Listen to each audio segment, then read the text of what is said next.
the aging you want tomorrow begins with, really the choices you make today. The loss of independence that start at 80. Well, it didn't start at 80, it started at 30.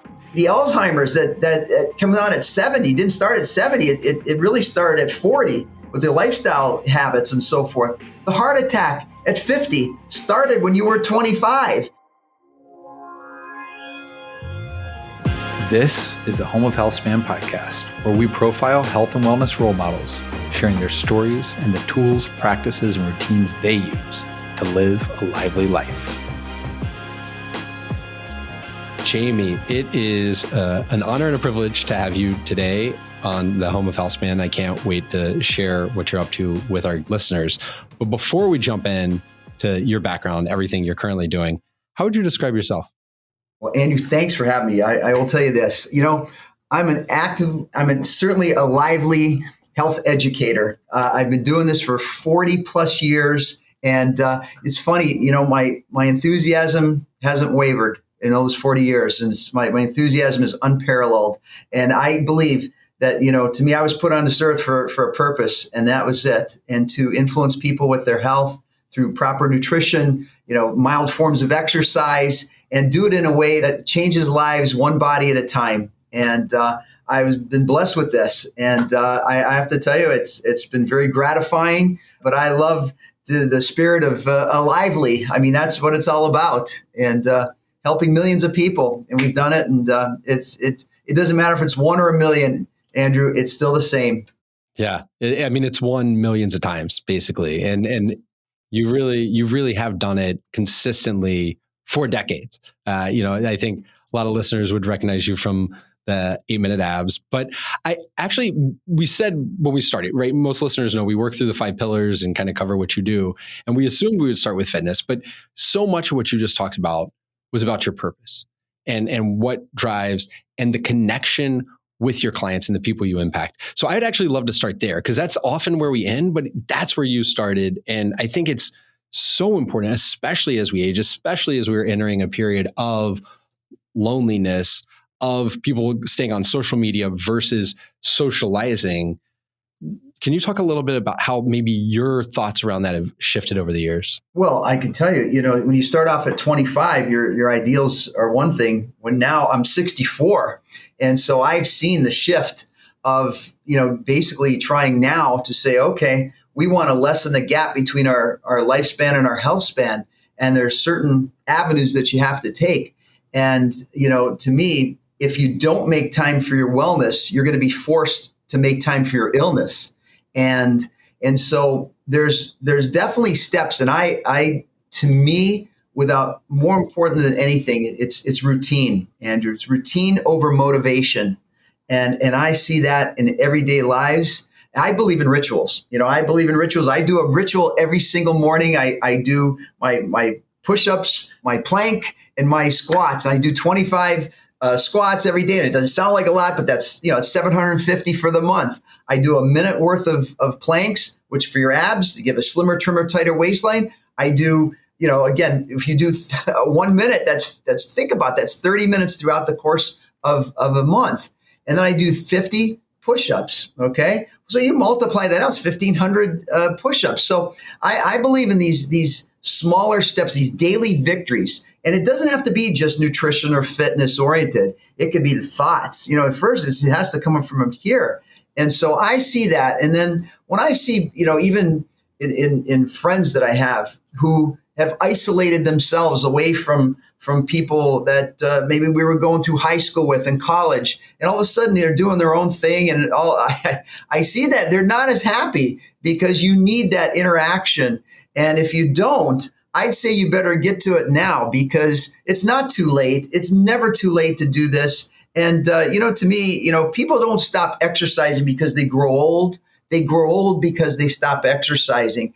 And I think that's a real important thing because I believe in movement. It doesn't have to be formal exercise. As you know, Andrew, living down there, I just want them to move.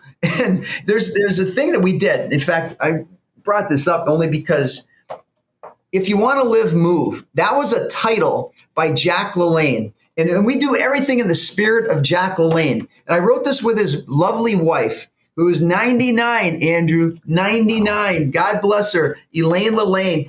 And it was the thing was, there was Jack's title, If You Want to Live, Move, putting the boom back to boomers. But it was based on the philosophy of Jack LaLanne. And Jack was all about, obviously, it was about fitness, but nutrition, but it was the spirit of his essence of trying to teach people the right way to have a healthy lifestyle. And again, it didn't just mean more, bicep curls or eating a carrot stick, a celery stick. He wanted to have that healthy lifestyle mentality for people and not a diet mentality. Yeah. And so I look at people and I look at, friends and family and associates. I said, you know what? You want to get lean, if that's your goal and objective, go follow a lean person around. It comes down to their habits. It's cooking and eating and shopping and fitness. But more importantly, it's thinking habits. They think like a lean person. They don't have this diet mentality where you have to have an all or nothing mentality. That's not what this is about. It's real. I always said I want to do a program for real people who have real jobs, real schedules, real families, real homes, but they still want real results. So you have to do something that's always baseline doable. It's funny. That's how we actually did the whole idea of 8-minute abs, because Andrew, that was 1994. And then we released it in 95. It's 30 years ago. But it was the idea that, everybody, Richard Simmons and Jane Fonda were doing an hour program, right? But we're still having people, probably 95% of the population was doing nothing at all.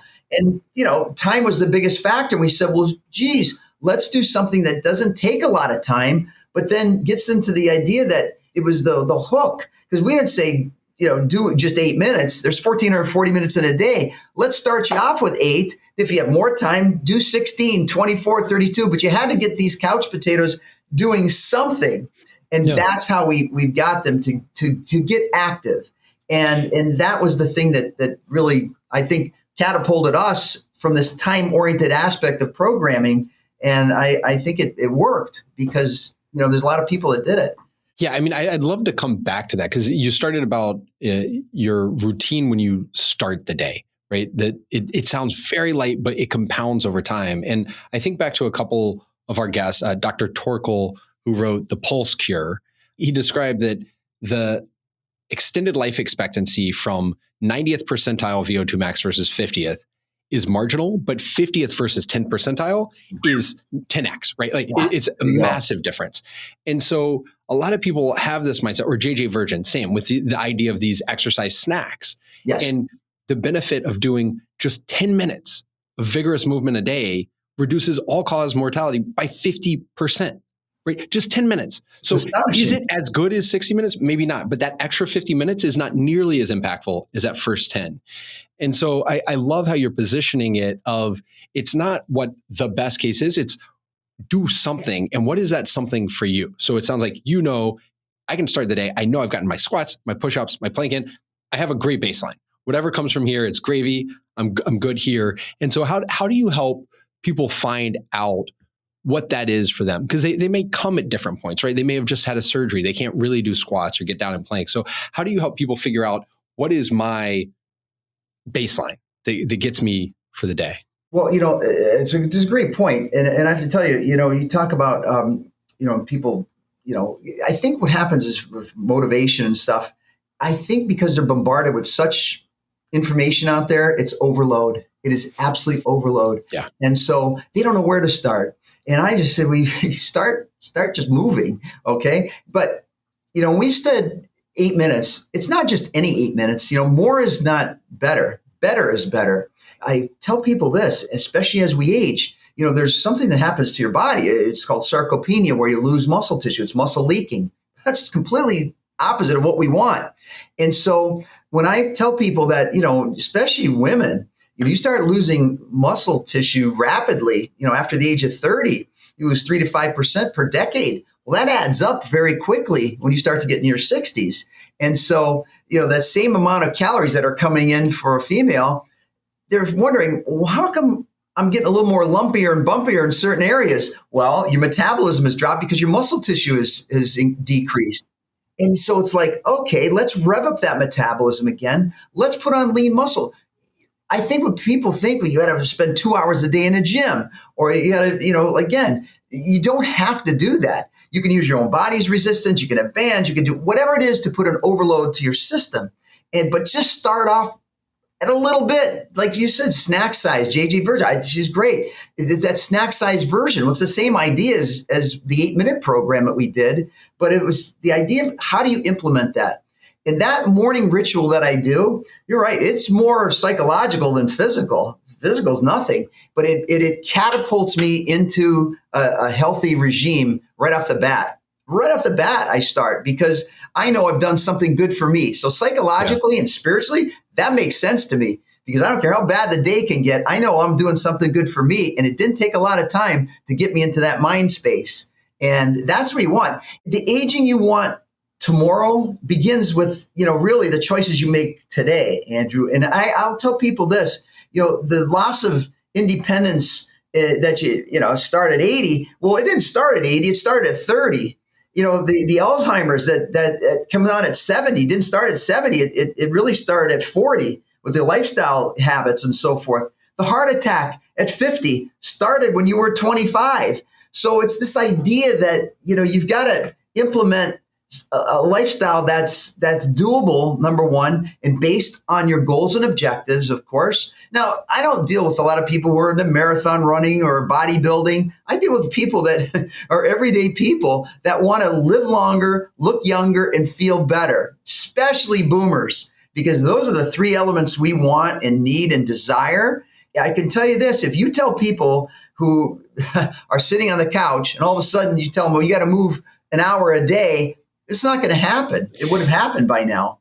So just that alone. So the idea of mentally placing that can-do spirit into somebody, it's empowering. It empowers them. And that's where you get them started. And then the light bulb goes off in their head and said, I can do this. Even though I'm in a wheelchair, I can do upper body movement. I'm getting stronger. I feel better. And like I said, so important, the empowerment aspect to this. And that's sort of a page book right out of Jack LaLanne's philosophy. And Jack LaLanne, Andrew, as you know, was the godfather of fitness, but he had that delivery. People related to him, that connectivity he had with his audience for 33 years on TV was that he was the voice of reason. He wasn't over on one side or on the other with his, with the idea of cockamamie, fads. It was straight down the middle, but he just meant consistency beats intensity any day of the week. Get out there and move, start something, okay? You're going to feel better. You're going to look better. And that's what this is about. But again, routine over motivation wins every single time. And that's where I think we've, kind of positioned ourselves, especially with the boomers. Yeah. And I mean, it makes a lot of sense because it is consistency that leads to long-term transformation. It's not 1 week of intensity that falls off. So dialing it in, that overload for one person may be 10 chair squats is where they start because, they have bad knees. They have to come up for it. That you brought up a couple of things that I do want to flag for our listeners, right? That sarcopenia over time and the 3% by decade muscle loss. I believe the recent research was showing that is not destiny. Like it's actually associated with lack of movement.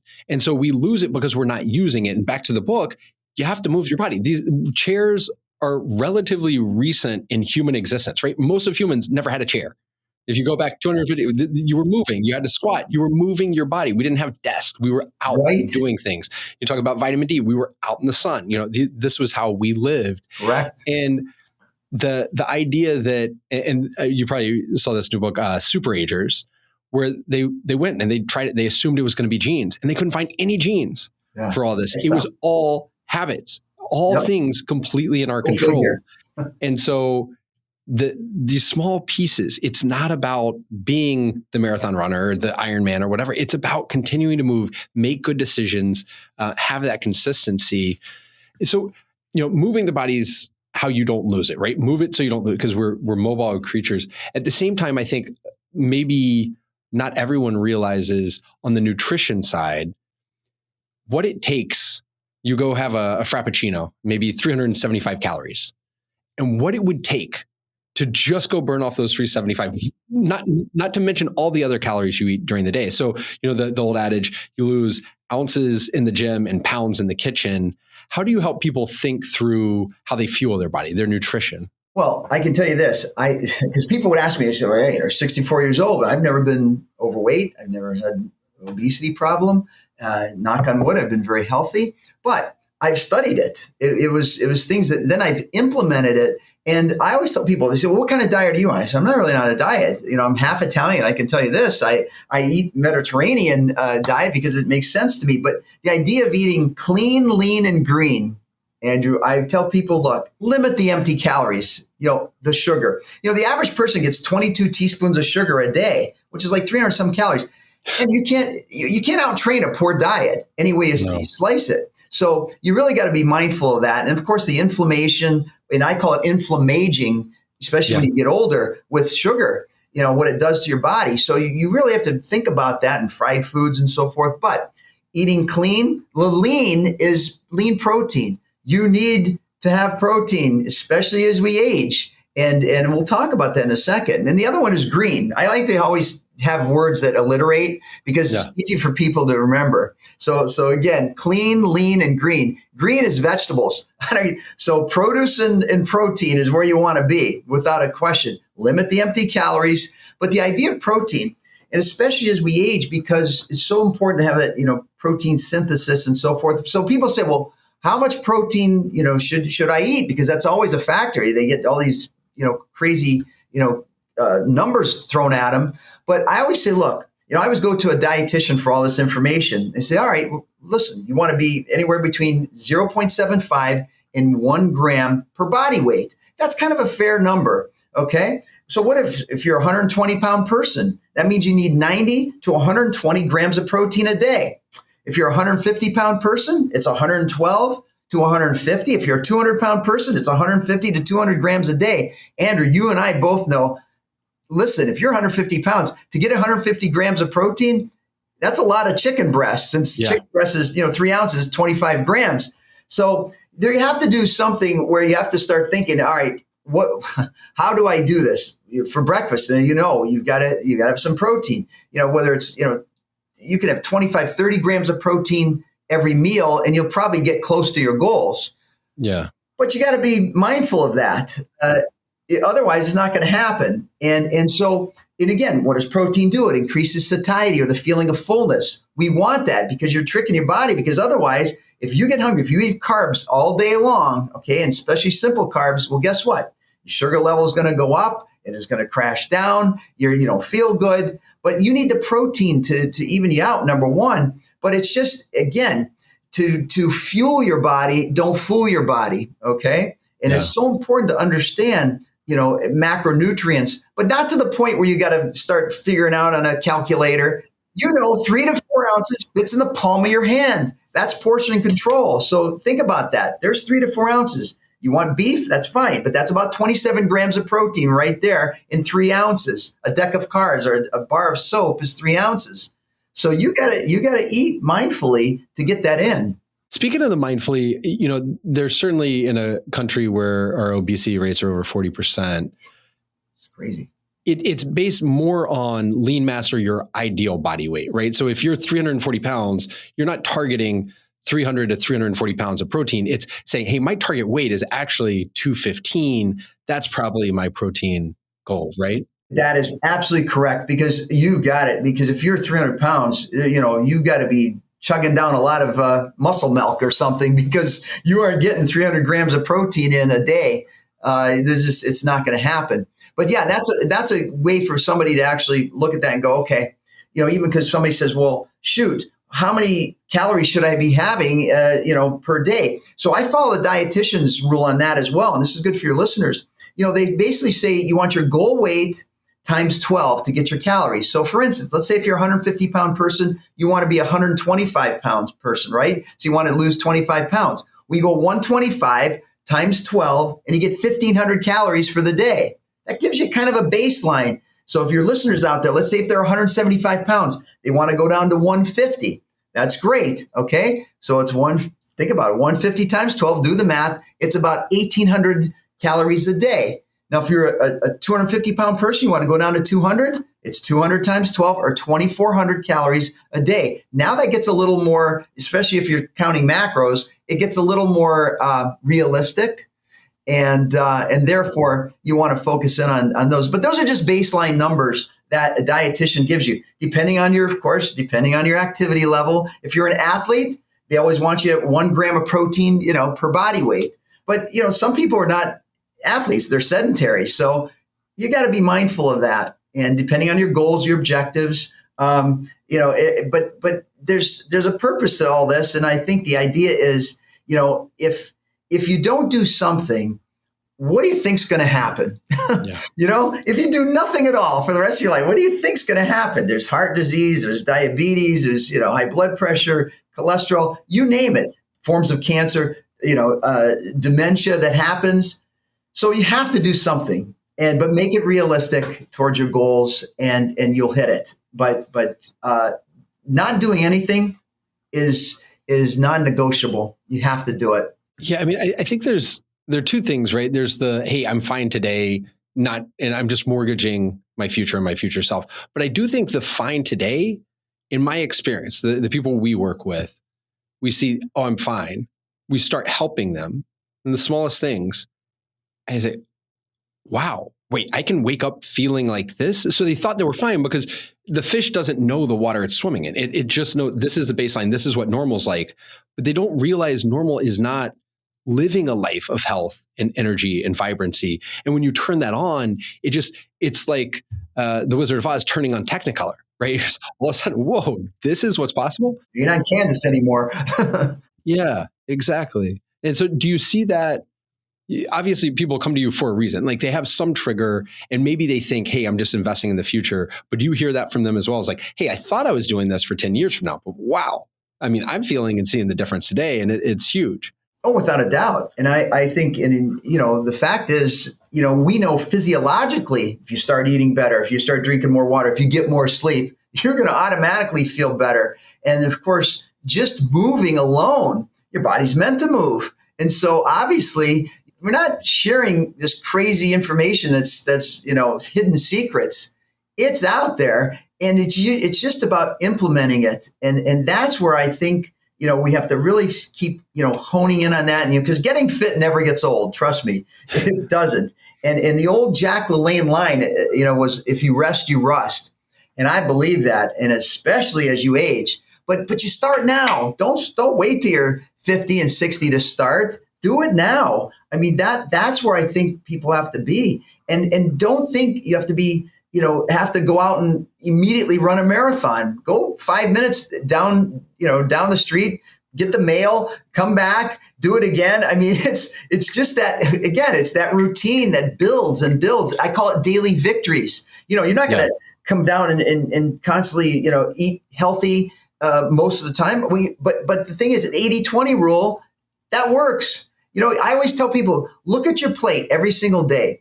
And you look and say, is this going to get me closer to my goal or further away? And if you can honestly say 8 out of 10 times you're getting closer to your goal, you're going to win, especially at losing. You're going to win at losing if you do it that way. And that relieves the idea of being the perfection mode, right? It's progress. Because if somebody says you can't have a piece of chocolate cake anymore, you can't have a piece of bread.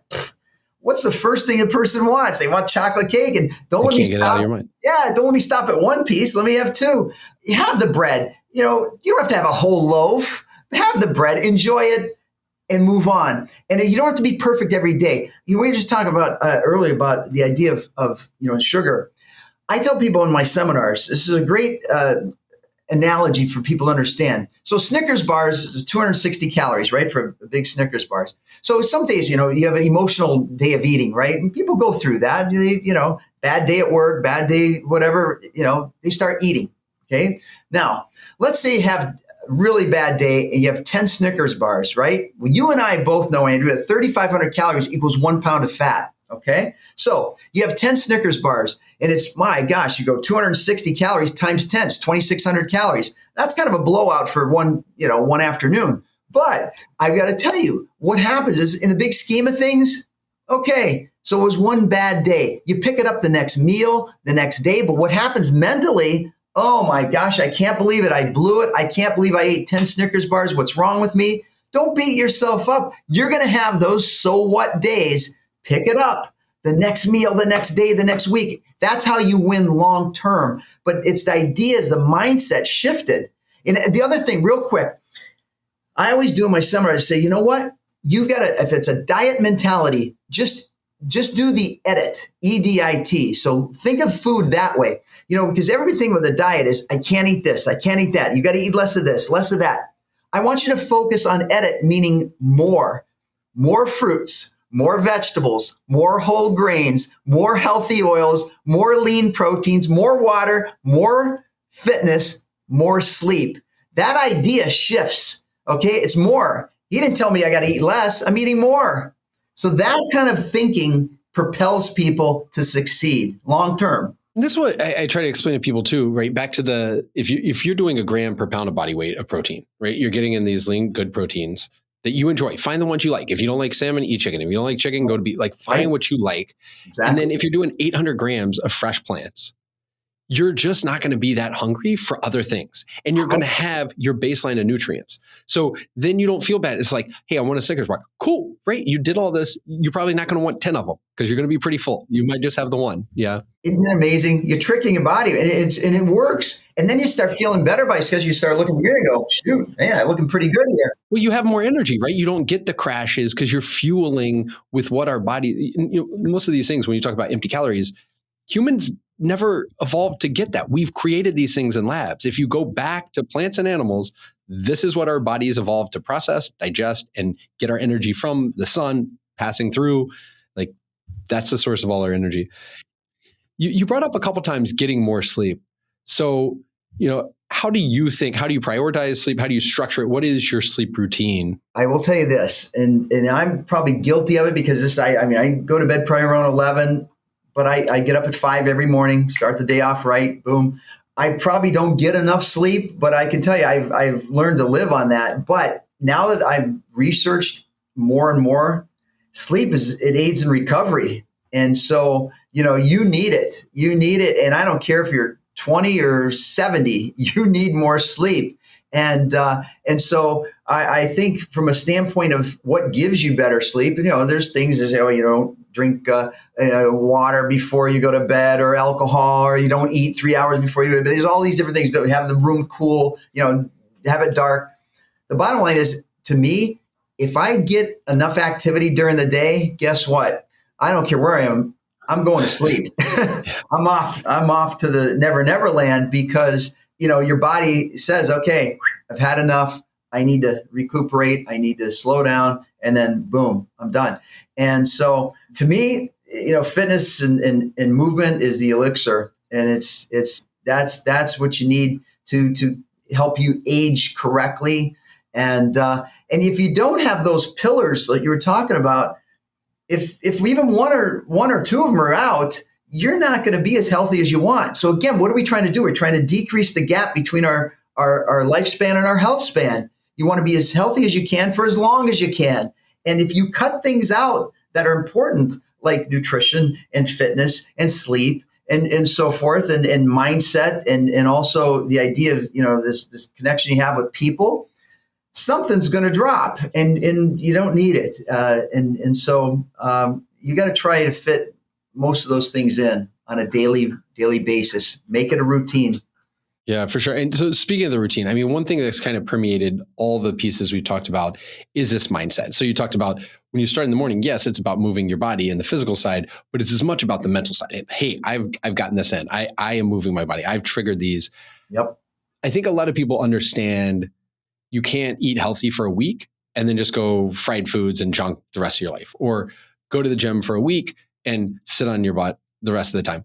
But for some reason, it seems like a lot of times with mindset, we say, oh, well, I read this book, so I'm good. Or I went to this seminar, so I'm good. And don't realize the ongoing work that mental health requires as well. So how do you work with clients to get that mindset of not, hey, I can't have this, but here's what I am getting. Here's what I can do. Here's what I'm excited about. What does that look like? Well, I think the idea is you just look at it from a realistic standpoint. I always tell people, it's the if you notice, if you go from like Thanksgiving to New Year's, Andrew, those 6 weeks, everybody's, oh my gosh, I gotta get ready for the holidays, this, that. And I said, New Year's is coming up. I understand that, but I don't care what you do in those 6 weeks. It's what I want you to do is from New Year's to Thanksgiving. It's those months I want to know what you're doing. So you have to look at it and go, all right, it's a realistic approach. And the idea of people that think, again, all or nothing thinking is that I have to go out and I got to just do everything so perfect or it's not going to work. And I don't believe that. I believe that, again, you follow the 80-20 rule in almost everything and you're going to succeed. And so when I have clients, and actually I still have personal training clients that I've had for, 12, 15 years that still come to see me, they've heard this mantra over and over and they've succeeded because of that. And there's going to be days where they're not going to be as healthy as they want. And then what they say, it's a so what day, Jamie. I just had a so what day. And they go right into the next meal or the next day with a healthier attitude about food or about movement or about sleep or about, did I get enough water today? Well, maybe you were on vacation. So it was less realistic to get in all your water because you're moving. It's okay. It's all right. And so it's the idea of the perfection mindset has to be resolved. And once they have that, everything else can be implemented. Because we have people say, well, I don't have time to exercise. Don't you? Let's look at that. There's 1,440 minutes a day. I want you to get a piece of paper, and your listeners can do this, and split. When you say you don't have time, split your day into thirds on a piece of paper. From breakfast to lunch, okay, I want to know what you're doing. From lunch to dinner, write down what your daily routine is. And then from dinner to bedtime. And if you're telling me you don't have 8, 10 minutes, 15 minutes, 20 minutes to get your movement in, well, then you have to prioritize something else because there's a lot of minutes in the day that you could fit in. And it's just not about, I don't have time. You got to make the time. And then don't cancel on yourself. I mean, Andrew, think about it. Most of these people who go to the doctors, they never cancel on their doctor. They don't cancel their dentist appointment. Circle that program on your calendar. That's your time. Nobody gets it. It's on my calendar. Here's when I'm going to the gym or here's when I'm swimming. It is protected time. It is protected time. Nobody gets it. You're going to benefit by it immensely, and you deserve it.